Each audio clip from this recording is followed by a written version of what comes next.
Good afternoon, Huskies, and welcome to the second installment of our Elevate Career Hacks online professional development workshops. My name is Joshua Prue, and I'm the Director of Alumni Engagement here at the Office of Alumni Relations, and I'm going to be your moderator today. On behalf of the UConn Foundation, we are excited for today's discussion.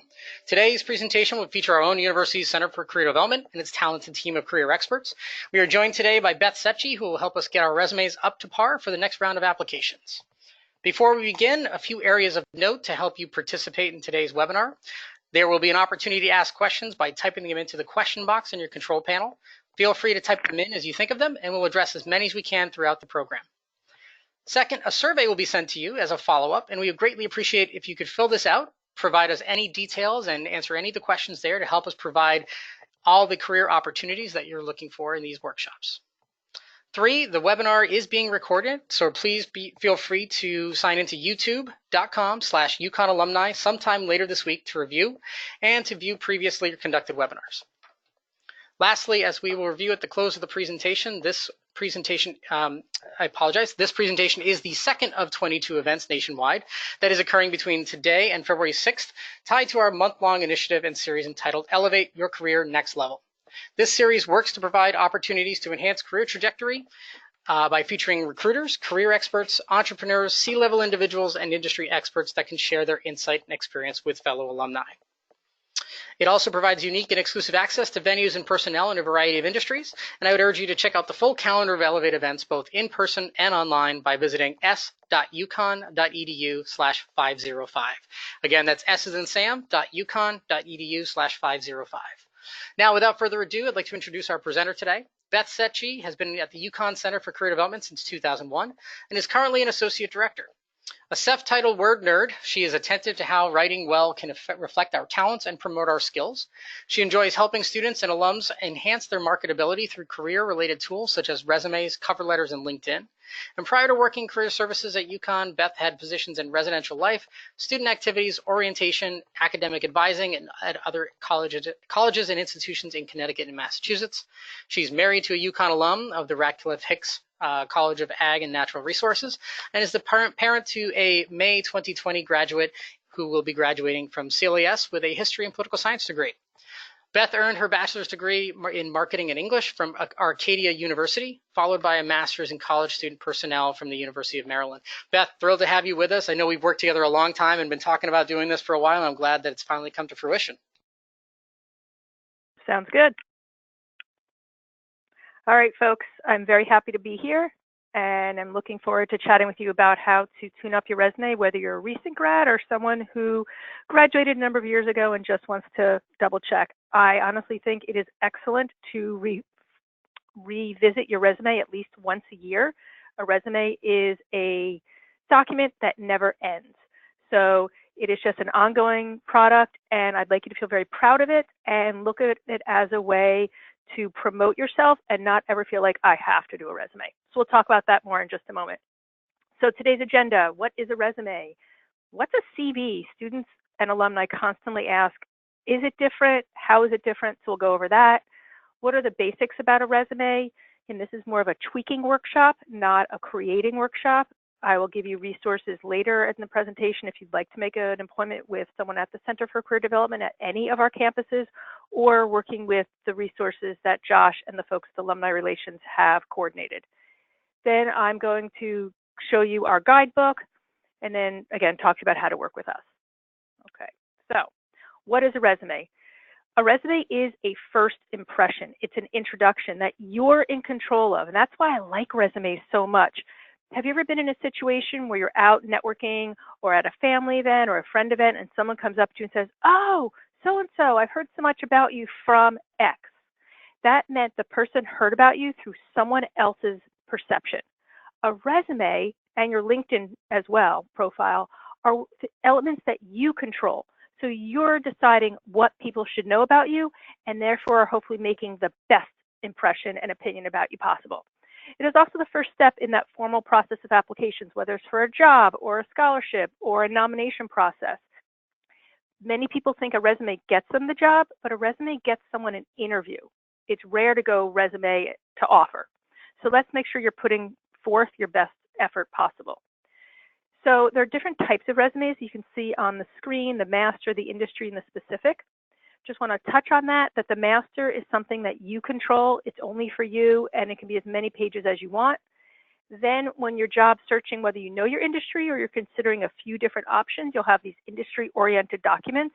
Again, don't worry too much about the page limit at this point because it is just for you. So you start tweaking information from that master to now industry. Then when you find out about an opportunity, whether it's a job or whether it's an internal committee to join, or if you want to go to graduate school, whatever the reason is, you will then make a specific position. So you've now been provided very explicit information on the skills and the qualifications needed, and you're tweaking the industry resume for now the specific position. So it's a little bit of work on the back end, but it makes when it's time to actually use the resume a much simpler process. Notice under audience, under specific position, it says two types, applicant tracking and non-ATS, and I will talk about that more in the moment. In addition, page length is really key.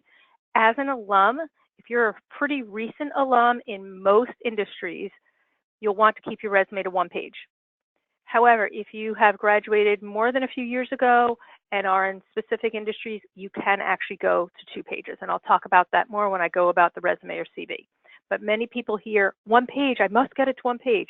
That's not always true, especially as an alum. So resume or CV, there are actually more similarities than differences. The content is pretty much consistent that you need contact information, you need your education, you need relevant work experience and relevant experience to the role. So if you are applying to a position with a resume and you're a recent alum, you may choose to still have, let's say, a club. Even if you're not a recent alum, but you are someone who volunteers in the community or has civic commitments, again, that will be appropriate on a resume.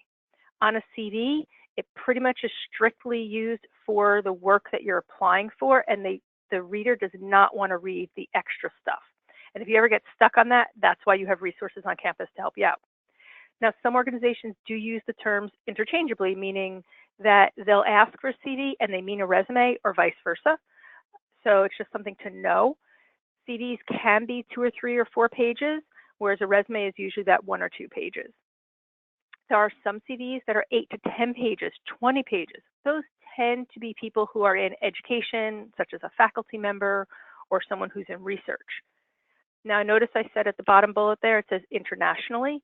They tend to use the word CV the way we in the US use resume. So that's where you get sometimes that interchangeable term. And most content today can be applied to that CV or the resume. And again, if you ever have questions, we have some information online, and we're always happy to answer them at the Career Center.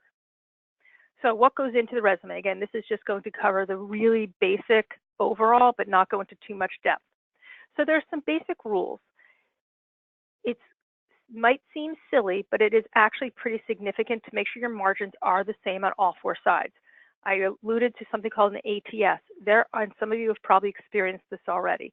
Larger organizations use online portals, for lack of a better word, and platforms to process resumes. Some of you may have submitted to jobs and you feel like it's gone into the black hole of the Netherlands. And you're like, where did it go? Is anyone reading my resume? Maybe, maybe not. So when it's maybe not, sorry if that sounds so crushing, when it's maybe not, it's going into a software system. So a machine is reading it first, and then it will get to a human. So when the machine is reading it, a human has programmed all sorts of criteria. And for some organizations, especially if it's a visually oriented position, equal margins are really critical. Don't give the computer a reason to kick your resume out, especially if you're highly qualified. Another one is having one font. So if you use a font that's really crazy, that ATS system might not be able to read it. Or if you submit something as a PDF, the ATS system might read it as an image, and therefore your information won't get forwarded. So you really want to avoid images, no pictures, no flowers. Know your industry. At the end of the day, though, you want to make sure that you're doing a resume or CV that fits the organization. If you're in the arts, you're not going to have most likely one of the traditional resumes that I'm showing in an example here. You're going to have more of a visual resume that's so eye-catching. Most abbreviations will be avoided. Exceptions are UConn can be avoided. UConn, do not avoid it. UConn can be abbreviated except in the education section. You must spell it out. But everywhere else, you can do capital U, capital C, lowercase ONN, because it's not being used as the logo like it is on this slide, for example. The state can be abbreviated, and also you can abbreviate terms like CPR or MS Office, something like that. But if there's ever an abbreviation where you have to explain something to the audience, then spell it out. Make sure your format's really consistent, the way you do your experiences. And these last two shouldn't need to be said, but they do. Absolutely do not embellish, and make sure there are no errors. So an error will be anything that was listed above the words no errors. I already mentioned page length. Again, don't get too hung up. As an alum, if you have 2 pages, that's probably going to be okay. Now, if you do go on to that second page, there's a couple rules to follow. 1, you need to put your name and page 2 in the upper right corner. You can do your full name. You can just do your last name. You can do your first initial and your last name. That minutia is really up to you, but make sure it's clearly identified as page 2. Secondly, do not split any experiences in half if you can avoid it. Well, definitely don't split an experience in half. If you have to split a section in half, then it would be experience continued on, let's say, page 2. But do not have 3 bullets for an experience on page 1 and the 4th and 5th bullet on page 2. That does not pose well for you. It does not represent you well. Oh, I went the wrong way. Hold on. The ATS resumes, again, I've alluded to this already a couple times. This is where you will submit information. You want to make sure you're matching the language of the job description. So if the job ad puts BS and you earned a Bachelor of Science, then on your resume, you actually write BS. If another one says Master of Arts, then you will spell out Master of Arts.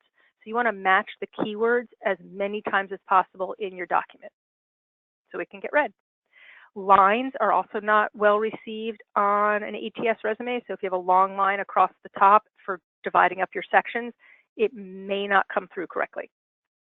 And hyperlinks do not come through correctly. So make sure you have 0 hyperlinks on your resume if it's being submitted through a portal. Now, if you are going to our career fair that's happening on the 15th of January, or you're sending your resume to a colleague who will pass it along, and you want to have, let's say, a hyperlink to your LinkedIn or your email or your portfolio or a website, then it does make sense to have it because it's going through email, and it'll just make it that much easier for the recipient. So just some little tips. Tailoring is critical. That's why I showed you that chart at the beginning about having the master resume versus the industry-specific one. You really need to change it. And tailoring does not just mean putting something at the top that maybe was at the bottom. It really is tweaking the bullet point statements to make sense. It's always about the audience. So when you write your resume, what I find primarily with students that come in to meet with me is they think that when they write their resume, it seems like they're writing it for the person they currently work for instead of who they want to work for. So when they list out their bullet point statements, the very first bullet point statement is what their current employer thinks is the most important element of the role they have. That may or may not be the most important element of the role they're going to get. So for example, I now teach a student a course called Senior Experience. It is not the first bullet on my resume, but if I decide to go on to get my doctorate because I want to be a faculty member, that would be my first bullet. So you have to really think about who's your audience and then how you present that content. Another area to avoid are tables, grids, templates, your photo, etc. Graphic design is the only exception. ATS systems do not read any of those. Grids and templates are terrible. Grids and tables don't really allow you to really manipulate the resume very well and easily in Word. Google Doc does not transfer so nicely to Word. So if you have a resume in Google Doc, I'd recommend when you're done, send it to yourself, put it in Word, reformat it, and then send it and make sure everything is lined up correctly. That the amount of time that an employer will look at a resume is under 30 seconds. I've seen as little as 6, so I don't think that's quite realistic. But at the end of the day, it's a glance. So imagine for a moment you're at the store and you want to buy a bag of potato chips and you're looking for a new flavor. And you start looking at the aisle and all the different flavors and brands jump out at you and you're really not brand loyal, most people will go for the one that has the pretty packaging. And then they might read the ingredients, and then they'll decide if they want to purchase. So think of your resume like that. It's on this wall, it's in this aisle, and an employer is going to pluck it off and glance at the front. That's the 20 seconds. And then if they're intrigued, they're going to look then at the quote unquote ingredients. So let's make it visually appealing without color, images, etc. Okay, so this applicant tracking system, and the slides you're seeing on the screen is also in the Center for Career Development's guidebook, which I'll give you a link during the presentation. It's available to everyone on the UConn career site, so feel free. Don't worry if you don't retain all this now, you can easily refer to it later. But basically the ATS software, as the information states, allows a company to view hundreds or thousands of resumes in a much quicker way. You will know if it is happening by here, where it says indicators in ATS, include a system like, and we give some examples, and at the bottom it would say powered by. Notice here, 90% of Fortune 500 companies report using ATS. And then this, see page 12, that's the guidebook that I referenced. Okay, so now let's talk about your resume. So what goes in it? You must have name, email, and phone at minimum. We'd recommend that you have your LinkedIn profile on there with a personalized URL, and maybe you have a portfolio that you'd like to highlight. You would want to reference that there. In regards to your name, email, and phone, you can make those bigger. You can bold them. I do not personally like the visual of an 18 or 20 point font name and then 11 point font for the rest of the document. I do not think that is appealing to the eye. That is my personal opinion. I think it looks better to, let's say, have 14 point font in your header and maybe 11 or up to 12 in the document. But at the end of the day, again, it is your document, and I want you to feel really confident when you turn it in. Some areas that are optional include the full address, your city, state, zip, and if you want to do a virtual link for an interview, and I've given an example right here. So in this day and age of internet and stalking and privacy, more and more people are asking us, do they have to include their full address? And the answer is no. So for our current students, they often do because they're at college. It's a given that they're here. But once you're out and about, or if you're looking to apply in another state, you might not want people to know that you're looking from out of state, you're not local. So learn about it from your industry. We had one employer come in who said absolutely they want it because they have organizations in all 50 states and worldwide, and they don't want to interview someone in Connecticut if it's for a position in Florida. They want to interview people who are already in Florida. Other companies, other people have said, nope, they really are, it's fine. So it's really up to you. Sorry, it's more ambiguous than solid. But as you can see in our example, you have your name, your email, a contact phone number. This is not a real number, so please don't try it. And then how you'd write your LinkedIn. And if you want to have a virtual interview, it's sometimes helpful to include a Skype ID or some other software so people know it's an easy way to approach you. On here with Gmail, if you recently graduated from UConn, your UConn EDU address is powered by Gmail, so it's still live. That is really up to you if you want to keep using the UConn EDU email or not. I think once you've been out and about, it can confuse the reader. Are you in school? Are you not in school? So having a Gmail or something similar is, I think, a better choice. In addition, you want to make sure it's super professional. And lastly, you could even create an email that's just for your job search. And that way you never have to worry about spam or emails getting lost. All right, so summary or profile. So what's required? You will have words that convey a good fit for that position you're seeking. And you want to make sure content is quantifiable. Give us numbers, give us percentages. The look of it, it's much easier to read if it's in bullet format than paragraph. Again, go for those measurable skills. That's the quantifiable content. Or interpersonal skills like organization, communication, leadership. Those are more those interpersonal essential skills. Measurable will be the technical ones, languages, computer proficiency, whatnot. We don't recommend an objective at this point. You are an alum. You really should not need an objective at this point in your career. So do not have one. And here's just one example that I made up about how to do a summary. As you can see, it's quantifiable. I said how many years the person has experience, some successes the individual had, whether it's generating revenue, the solid base of returning customers, and explaining the loyalty, how long they've been there, maybe in one opportunity, some staff training they've done, and the expertise. Now, obviously, I created this. I just made it up. But you would create one that matches the job or opportunity you're applying to. That's probably the biggest message I can continually send. Tailor, personalize it. All right, so how do you list that you went to UConn? So the most degree is going to become first. So if you are a master's or doctoral candidate, that will come first.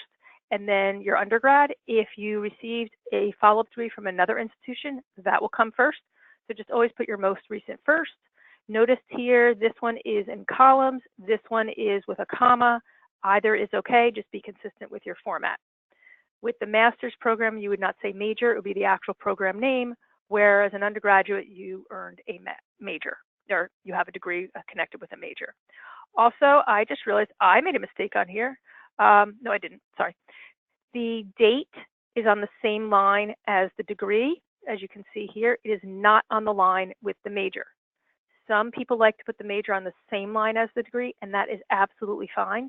If they're on two lines though, always keep the date in a line with the degree, not the major or the program name. Now, where does it go on the page? If you're a pretty recent grad, it'll go at the top of the page, but if you graduated prior to 2010, like myself, then it's at the bottom of your document. And at some point, you will take off the year that you graduated. It becomes less relevant the longer you're in the workforce. And make sure you can use the correct terminology for your major and degree, the way your institution presents it, whether it's UConn or if you have another degree as well. Alrighty, so what goes with experience? We want to make sure that you are giving us the most applicable first. So in a resume, you will have sections. Within each section, the most recent information is at the top. So it is possible that in one section, the first item is less recent than the first item in another section. And I'll show you an example of a resume to make that clearer with an image. But you want to make sure at the end of the day, the most applicable information is first, that you're opening with really strong action verbs, and I'll show you a list of those. You can have those multiple sections, and that your bullet point statements are answering these three questions. What did I do? How did I do it? And why did I do it? You can have roughly 3 to 5 bullet point statements per experience. You don't have to have the same number, so please don't have a resume with 2, 2, 2, 2 all the way down. That's not visually appealing, and it doesn't tell the reader what you want to emphasize. So whatever's most recent, most applicable will have more bullets than something that maybe was in passing or happened a number of years ago. Maybe that's just a 1 or 2 bullets, or maybe no bullets at all, and that's okay. Again, you want to make sure you give us that quantifiable and qualifiable content, and you look to see if it's an ATS submission or not. In the guidebook, you will see examples of a resume. One is written ATS style and one is written non-ATS style to give you a really good understanding of what I'm talking about.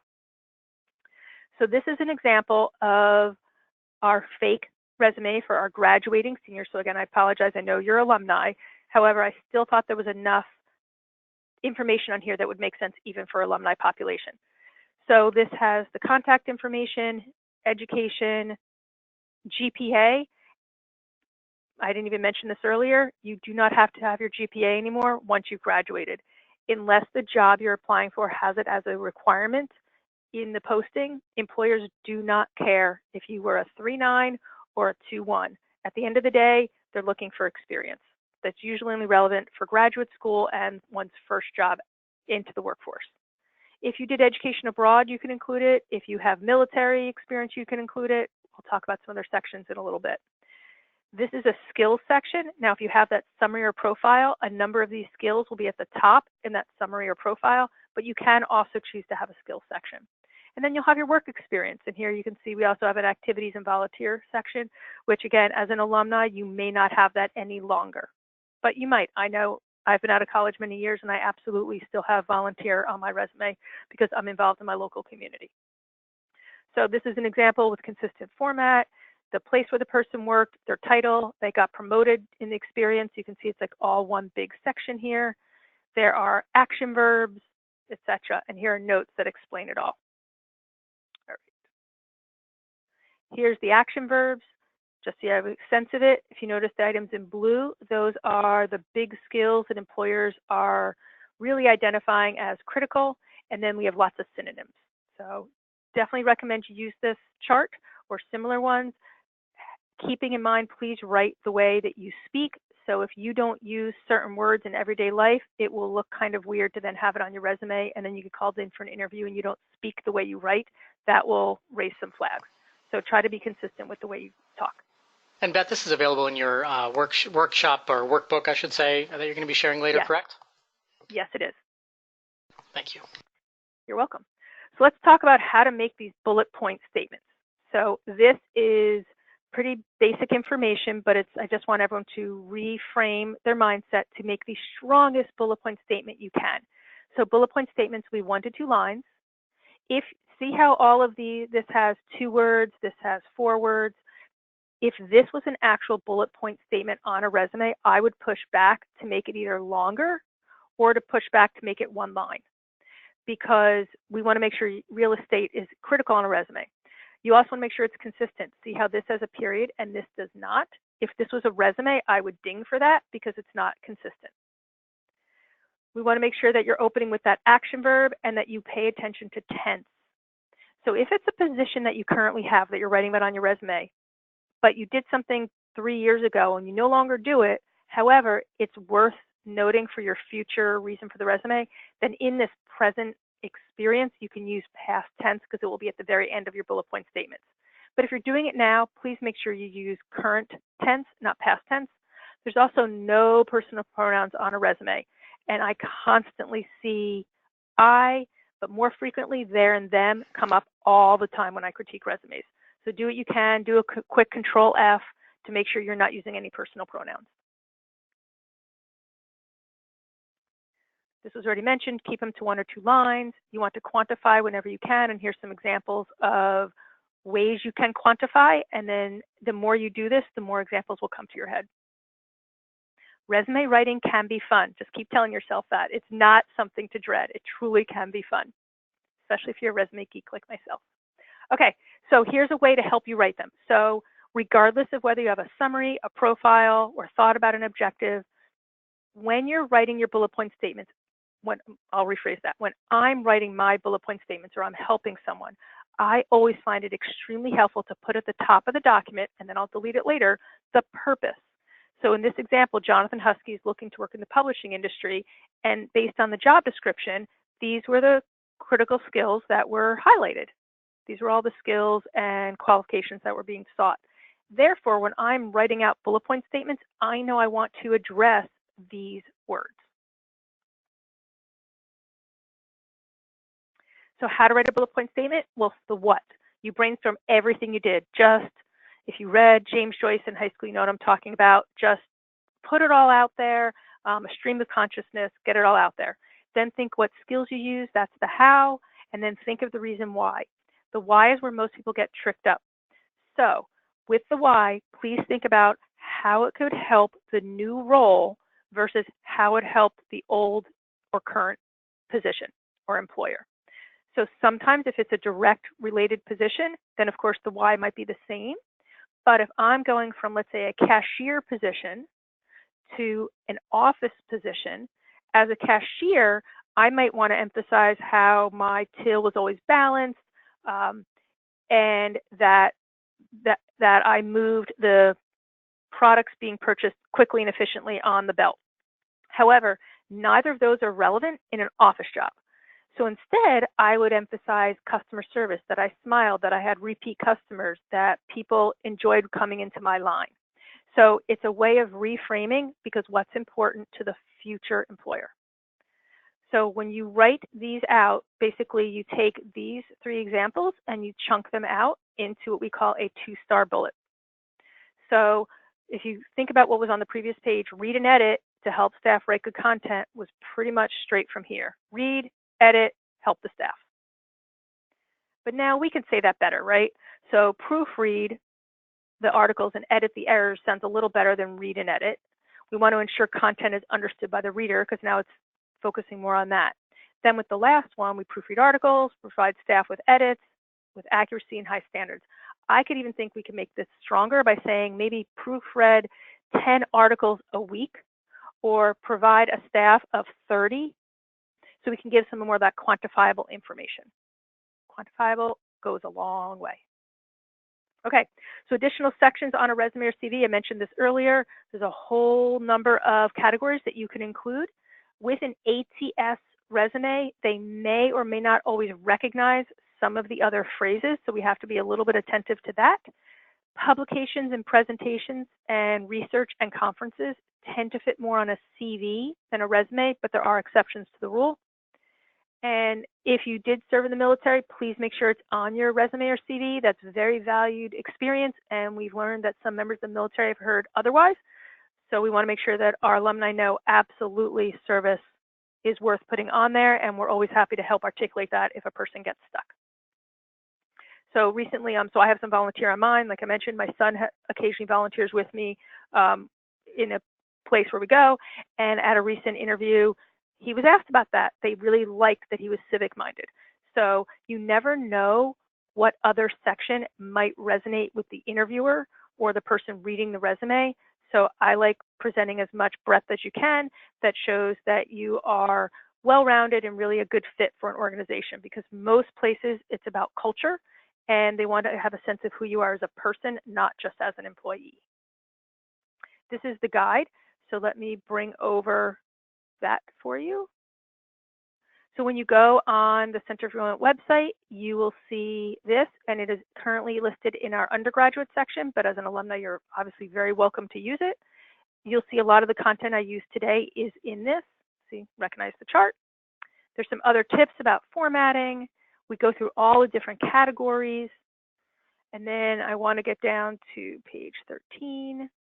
In addition, there's information on writing a cover letter, which we are not covering today, but our office absolutely continues to help individuals with cover letters as well as personal statements. What we did in this example, though, we created a job description. We used this resume to getting the job, and see here, getting the job ATS, getting the job not the ATS. We used that resume, this job description, and then wrote a cover letter.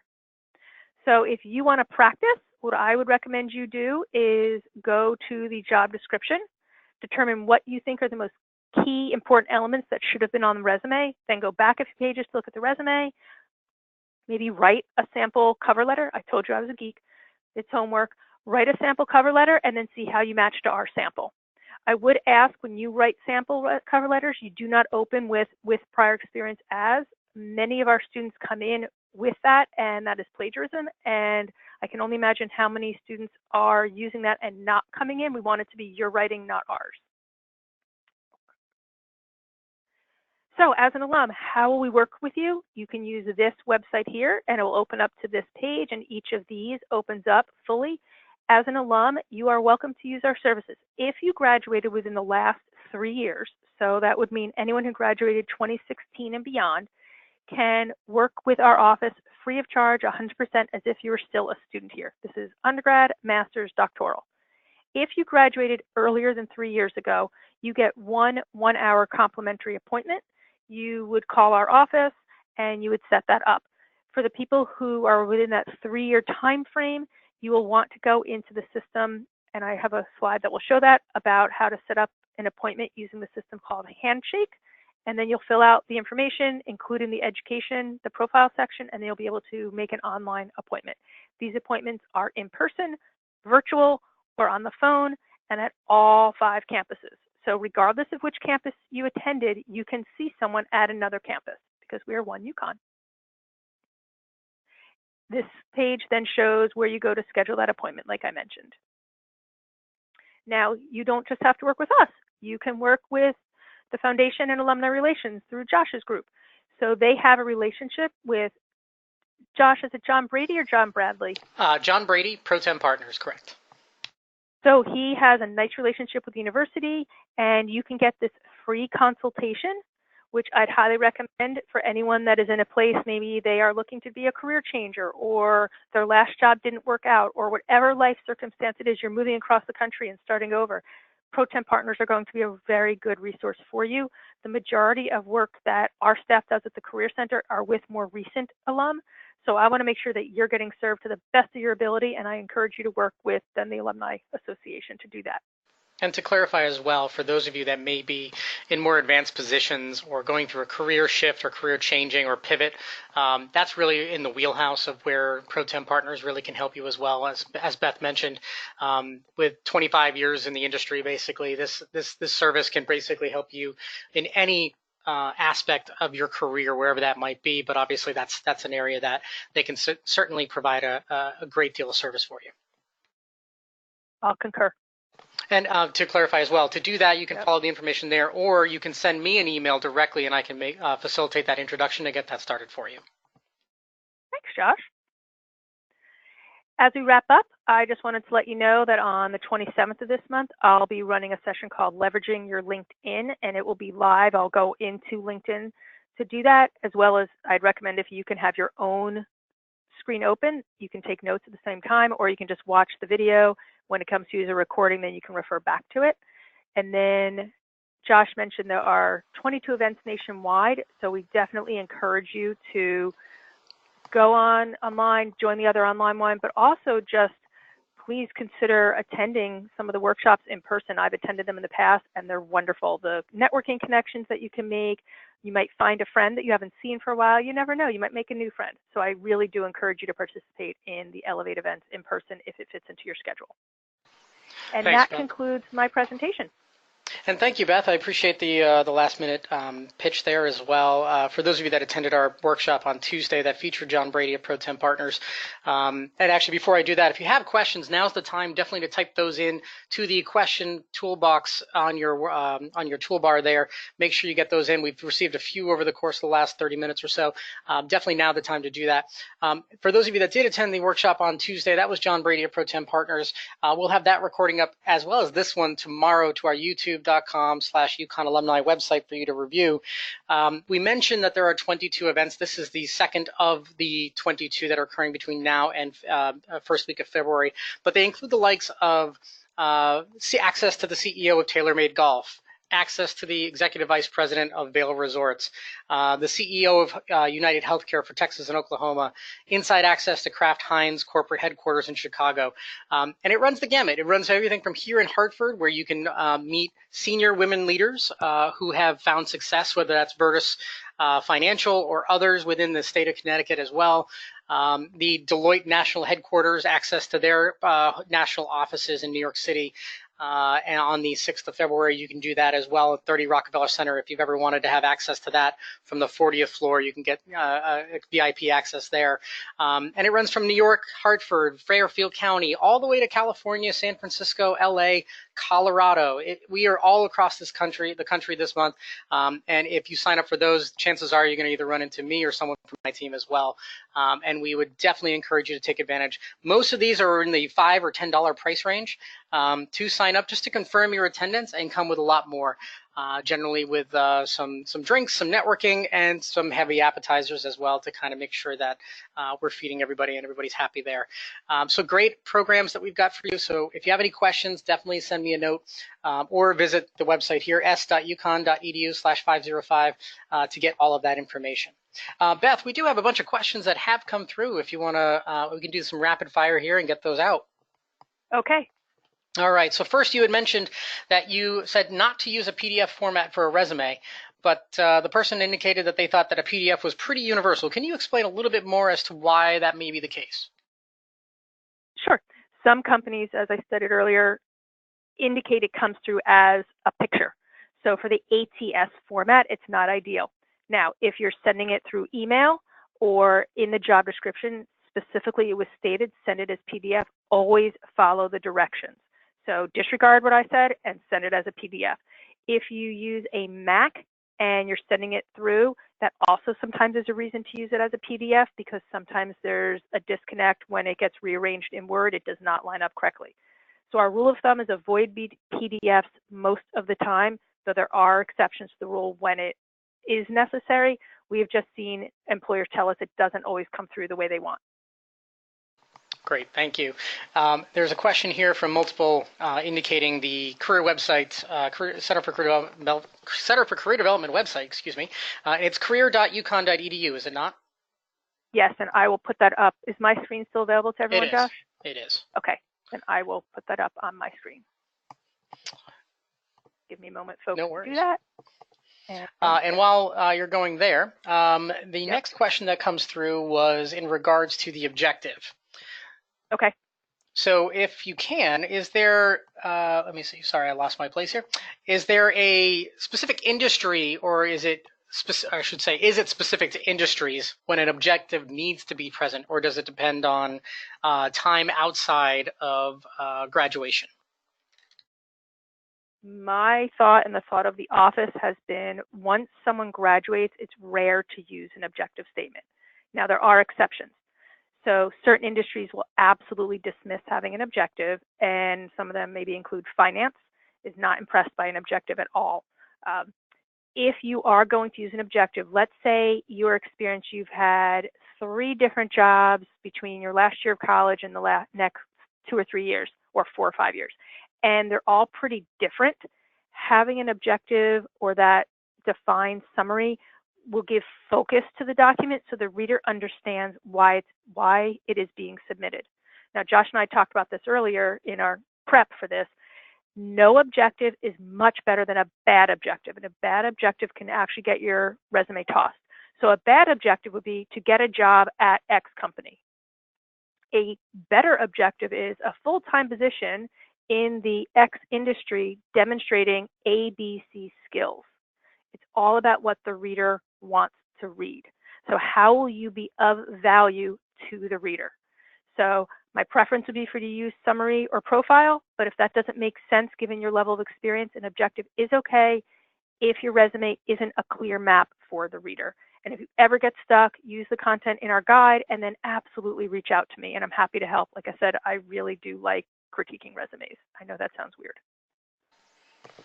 Thanks, Beth. Next question comes in. Is there a way or identifiers when you're on certain employment pages to identify when an ATS screening tool is being utilized? Yes, it would be at the bottom of the page and it will say powered by. So if you see anything like that, and go to that slide or look in our guidebook, which I'm going to show you here where it's from. So it's in our it's in a few places, but the quickest for me is under undergrad students, under resume. And then there's all these different categories. So you can look up sample resumes. I've been in the guide. I definitely recommend looking at the cover letter resume sample. It's these packages of information. But we go to the resource. Here's the guide again. And then I know I'm scrolling fast. I want to get to the ATS page, and it will talk about it. So here is where you will see it. You can also go online and just type in ATS software companies, and you'll get a list of a bunch of names, and that may also help guide you. You'll know if it's a screen where there are so many fields, all these different text boxes, chances are that's going to be an ATS format. But the most common ones that I've seen have been Taleo and BreastRing. Great.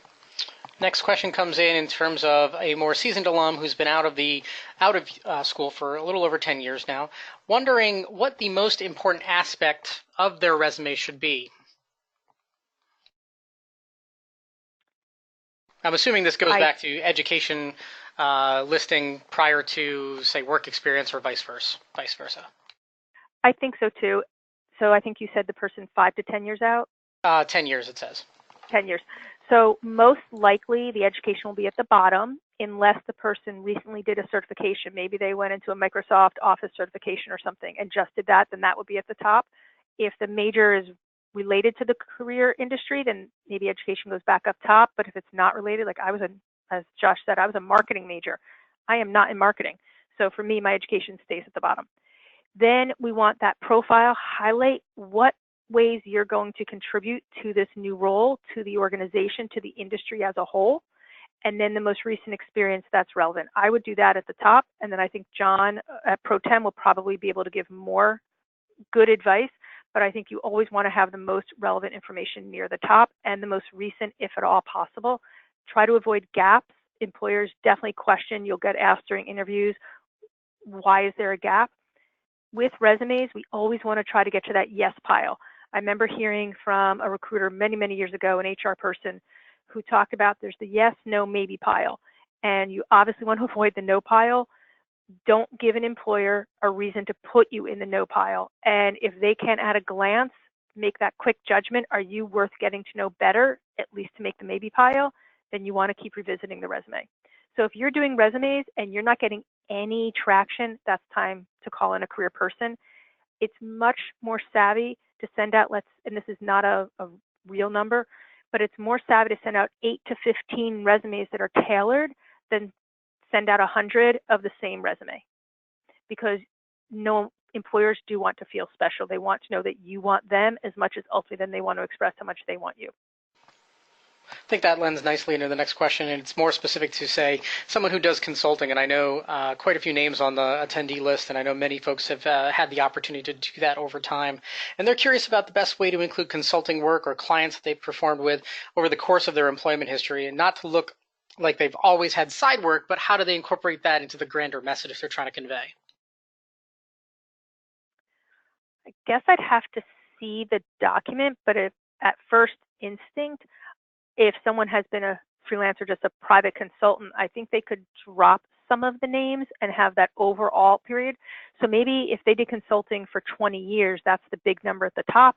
And then they have subsection with certain clients and how many years or months they work with those clients. So we're not sending a message that someone worked with the same clients the entire time. I think that's what's being asked, but you can correct me if I'm misunderstood. That's to a way that I've interpreted it as well. I think that might be something very specific. So I would advise the individual to either reach out to you, Beth, or to send me a note, and I'll get them connected over to ProTemp Partners for a little bit more of a dig in on that. Next question actually goes to a question of ageism, which obviously we briefly addressed in terms of eliminating your graduation year.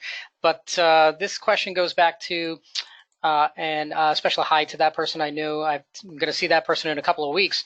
I've been out of school for about 10 plus years and have been advised to leave off exact dates on my experience in education to prevent ageism. However, I've been told that the ATS system scans for dates or does not scan for dates and will eliminate those resumes when that happens. Is that correct, or do you advise otherwise? I think 10 years is that fuzzy line. So I would be concerned about leaving off dates on experiences because employers do background checks. And I've heard from employers that even though a resume is not a legal document, if someone did their W-2 and they paid taxes, etc., those dates and experience need to be on the resume. The graduation date, I really think, can be flexible at that point. I have not heard that an ATS will kick out someone who does not have a date. I would also, though, look at the position. If it's an entry-level position, it could be that the person who programmed the ATS wants someone who just graduated in 2018, 2019, 2020. So therefore, maybe if a date was missing, the person could get bumped because the employer wants someone who's fresh out of college and has in their head a 22-year-old. So I think in that type of situation, if you are going for returning, maybe it's a new career, it's a career shift, maybe getting some sort of certification or taking classes where you can have a current year in an education section would be an asset. But honestly, I have not heard that. I bet John has because he works more with the career changers than I do. So I think that would be a great question to, if you could find out and maybe follow up, Josh, that'd be amazing. But my gut is I could see it happening if dates are not connected to work, less so with education other than the reason I explained. Thanks for that. Next question kind of goes into something that is experienced all too frequently. Obviously, many folks end up finding themselves either without a position, being laid off, terminated for some strange reason, whatever the case might be, or in many cases, people are stay-at-home parents. So sometimes there's a gap in terms of employment. How would you go about tailoring your resume to fit the employment gap so that you don't end up in that no pile? So I think the best thing to do is to stay busy and to have something to put on the resume. So if you're in a circumstances where you are not in a paid employment situation, can you get involved in your community? Can you basically volunteer in any number of facilities to have something? If not, going back to school, having something current. We want to try to be as current as possible with the resume. If ultimately, though, there is that gap, then that's where the cover letter is helpful. If you're sending it through email, you wouldn't necessarily put all this in a cover letter, but in an introduction, one can state from 2014 to 2017, I stepped out of the workforce to take care of family members. The need for that has now passed, and I'm able to return to the workforce full time. So it's unfortunately, people go to the negative when they see gaps or they see information that doesn't make sense. So address the elephant in the room and put it out there first. But I do truly think that the biggest area is to just acknowledge it. And if someone is a stay-at-home parent, then potentially having that on the resume, maybe towards the bottom a little bit, and saying just that stay-at-home parent, or coming up with another phrase that makes sense and having the years, and then having one or two bullet point statements. Maybe the parent was very involved in the PTA or in a local religious organization or some other, or with sports, and used those measurable and interpersonal skills. It's not like when we become a parent or we step out for whatever reason, we become a sloth and we lose our abilities. So how can we articulate that? That's key. So I think being creative, brainstorming, talking to pro tem, talking to us a little bit more, and seeing what makes sense for everyone's individual circumstances. I also think another way that might help is going to work with temp agencies, because then you can to the workforce a little bit and have some work experience on the resume, even if it's not in the field of interest, but it shows that you're employable. Thanks, Beth. We'll do one or two more questions that have come through, and then we'll kind of wrap things up. The next question comes in. If your company has changed their name since you either were while working there, or in this case specifically, since you left, what should you be listing on your resume? The original or the name change? I question this a lot because of myself. So I went to a college called Beaver College, and now it is called Arcadia University. So I graduated from Beaver. However, in the current work world, that won't come up. So I have that I graduated from Arcadia, and then in parentheses, I put formerly Beaver College. So I would do something like that. Many of you had, let's say, a psychology or biology major or HDFS, and those have changed. Psychology is now psychological sciences, but your degree says psychology, so I would keep the old degree name. But for an employer name, I think it makes sense to have the current name and then in parentheses the former. Thank you for that. And the last one we'll take for the day, and then we'll answer. There was a couple other questions specific about Elevate that I'll get to before we close up for the day. This individual's worked for 2 companies for 14 plus years each, and it was the majority of their career. However, they did have one short-term employment after graduating. Should they have all 3 listed on their resume, or should they just have the 2 longer tenured employment pieces on there? So I'm going to answer yes and no. Sorry for the person who asked the question. If that short-term job was completely unrelated and it was so long ago, I would not have it on the resume. If, however, it was in a role or an industry that is connected to what you're doing now, I think having it towards the bottom just with a line can't hurt. That said, if you're concerned about ageism and you're not including dates next to your graduation date, it also might not make sense to include that first role because that will date you. So sorry it's all over the place. I think it depends. I think that's fair. Now, to answer one of the other questions that did come through, there are 2 specifically that I'll address right now. One, people are inquiring as to where this presentation will be housed. Again, it will be on our YouTube website, so youtube.com/UConn alumni, and you'll be able to see that starting sometime tomorrow. We are going to upload both the one from today as well as the one from Tuesday on Influence Without Direct Authority workshop. So you'll see those starting sometime tomorrow afternoon. Secondly, there was a question about some of the events tied to Elevate. There is one entitled ELLE, Elevate. Obviously, if you're up on your magazines, the Elle magazine or French for her, it is not specifically designed just for women. However, it is a women panel, and Women in Philanthropy, one of our organizations that works with the UConn Foundation, is sponsoring that event. So it is obviously geared towards strengthening the women within our UConn community, but it is fully open to men or anybody who wishes to attend. So please feel free to pass that along. Additionally, if you are somebody who married a spouse from another institution, apologies, you have to deal with that, but they are always welcome at our events. So you can feel free to bring them and sign them up as well. That's a question we get often. And you feel free to bring a friend if somebody is interested and they aren't a Husky. As long as they're coming with you, they're always more than welcome. So feel free to pass that along as well, wherever that might be throughout the country. In closing, I want to extend our deepest thanks to Beth for taking the time to join us today and sharing her expertise and insight here. I think this is a great start to our Elevate month, and I greatly appreciate your time, Beth. I know it's a lot of work to put these together, but I think you hit on many critical points that people just, after time, you just say, you know, I just need a refresher, and I think this definitely covered it. So thank you for that. You're welcome. Thanks for the opportunity. And again, if folks are curious about all the different events that are occurring between now and February 6th, just visit s.sam.uconn.edu/505. And Beth is actually typing that in right now for you. So you can see all the dates of all the events that are occurring, as well as where they are. And there you go right there. 22 events. 20 remaining after today, but they're all across the country, from Denver to Hartford, all the way to Florida and California. So please feel free to shoot us a note, give us a call, sign up directly on the website, and we hope to see all of you over the next coming days. So again, thank you very much, and enjoy the rest of your day. Thanks, everyone. Look forward to hearing from you. Bye. Take care, everyone.